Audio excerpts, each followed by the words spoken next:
You can remember a couple months ago there was a lot of commercial on the internet about Rob Zombie's The Munsters.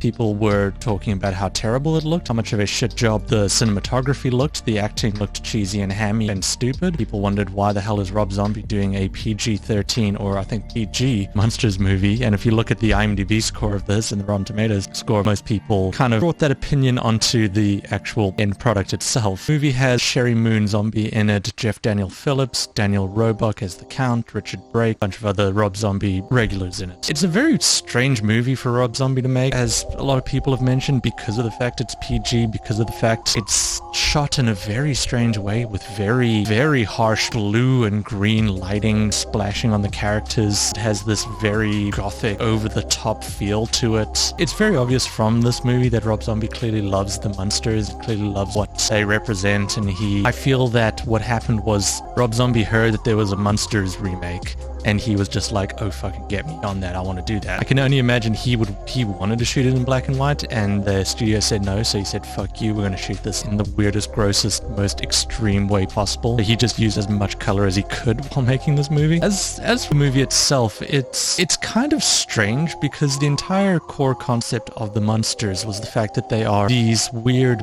universal monster type creatures living in a suburban neighborhood, and everything that we see as normal, they seem as horrifying. That's kind of the joke. Normal family living in suburbia, whereas the Addams Family was the flip of that. They were just normal looking people, but they acted and did things that were horrifying. That was kind of like the contrast between the two. One theory about the Munsters is that it's actually based on the immigrant experience in America. How it feels like you're consistently ostracized by the rest of society during the 50s and 60s, how you don't feel like you fit in, everything's kind of a bit alien to you, everything's strange. That's, I feel, is probably the most generous reading you can give of the Munsters. For the most part, the show was just kind of very wacky, just a pretty normal 50s sitcom with a lot of cheesy jokes, not really a very trope storyline, very trope character archetypes, the only real difference being the fact that they are universal monster archetypes. But the strange thing that this movie does, that direction that Rob Zombie takes it in, isn't even that aspect of it. He rather makes this into an origin story, where this is about how Herman Munster is made by a mad scientist and how he falls in love with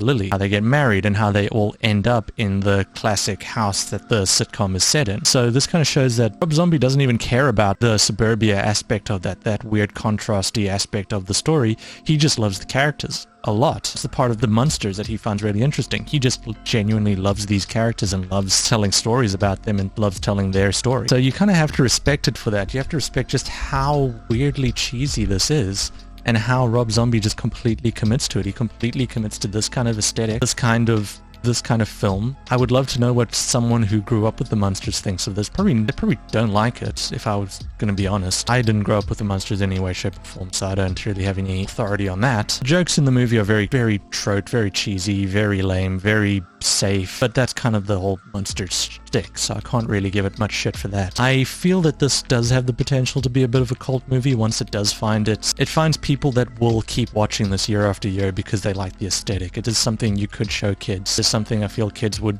grow up watching and grow up enjoying, and maybe keeping that with them until they're older. So I don't know, I didn't love it. I don't think I'd ever watch it again, or at least watch it again anytime soon, but I do think that there is an audience to it, and I do think that it is a bit of a respectable film. There's something there that is fun, that is interesting, and it is not a complete wash, not as much as the review scores would lead you to believe. It's not a great movie, it's fine, it really does what it needs to do, and I'd say at the end it's a 4 out of 10.